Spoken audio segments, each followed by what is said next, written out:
My magazine represents college students as young adults take responsibility of their education. I have shown this by my cover photo. During the shoot, I had my model sit at City College's Starbucks. Starbucks has its own connotations of social life and activeness about it, being a lively and popular coffee shop with typically popular young adults.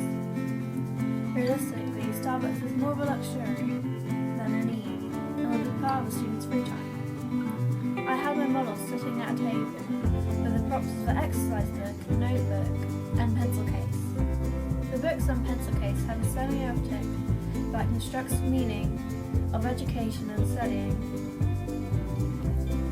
With the model and these props, the connotation is that she's a student. Overall, having the model at Starbucks with these props gives a variety of signs. The denotation of this is a young adult at City College Starbucks writing, but the connotation of this is that she's a student studying during her free time.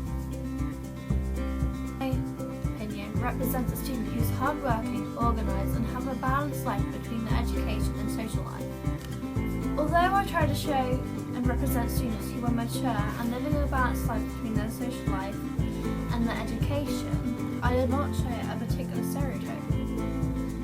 This could be controversial because I had the model sitting at Starbucks, which Starbucks is commonly used to stereotype types of people and teenagers. However, I did not show a particular drink.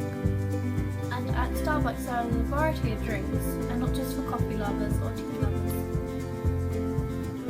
I also tried not to show a particular group of students by one not having the Starbucks cup to show what they are actually drinking, not to have certain types of subject books, so it leaves the imagination to the reader to do what they are studying without it being placed for. It's also true to let the model pick their own style and fashion and clothes to wear that day, so that I was not stereotyping what students wear, and I did not put particular groups, for example emos or goths or rap B or whatever. I left it to them to show their individuality. On my front cover I had the headline in reds, two different types of reds in fact. I had the student in a dull light red and the guide in a dark pinky burgundy. Not only to match the colour scheme and the theme of autumn, but to present my students in a certain way, and the audience. I also chose red because the polysommic. I picked this with good intentions. Red is a polysommic because it has many connotations.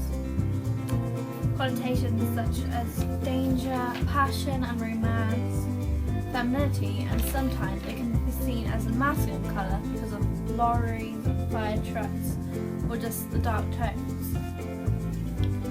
Of course, my intention was not to make my cover have the red what symbolises danger or romance. My intentions were to make a magazine what had colours what was suitable to both men and women at City College. By doing this red in a burgundy colour, I used a dull yet soft red that could be seen as masculine, yet it could also be seen as feminine. In this way, it's up to the viewer or the reader to observe it in that way. They most likely will see it according to their gender because it's direct and personal to them, which is more likely for them to read it.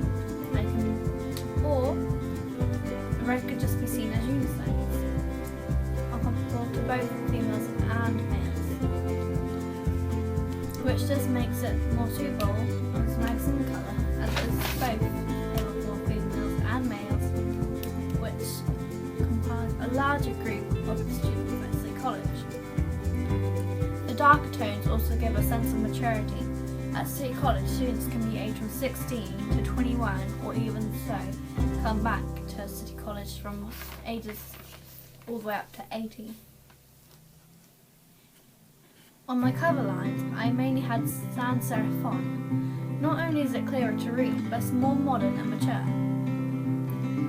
serif can be sometimes stereotyped as feminine, which of course I did not want, as my target audience is both female and males. Therefore, I had sans serif, as it was both suitable for males and females. I also think sans serif can be seen as more mature and smarter, suitable for a college.